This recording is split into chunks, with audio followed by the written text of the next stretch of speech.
भूतिया हवेली।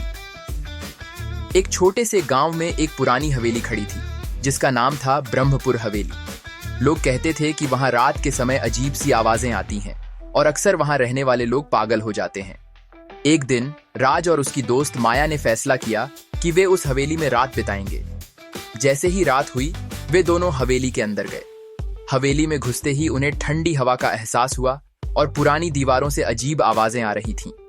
राज और माया ने एक कमरे में घुसकर बात करना शुरू किया, लेकिन जैसे ही वे सोने गए कमरे की खिड़की अचानक खुल गई और अंदर से एक खौफनाक हंसी सुनाई दी। राज और माया घबराए हुए कमरे से बाहर निकलने लगे, लेकिन दरवाजे ने बंद हो जाने का नाम नहीं लिया। इतनी देर में उन्हें महसूस हुआ कि हवेली में कोई और भी है, एक भूतनी जो कई साल पहले अपनी मौत के बाद हवेली में बसी थी। वह उनसे मदद मांग रही थी। राज और माया घबराते हुए वहां से भागे, लेकिन जैसे ही वे बाहर आए उन्होंने देखा कि हवेली अब खड़ी नहीं थी, मानो वो एक ख्वाब हो।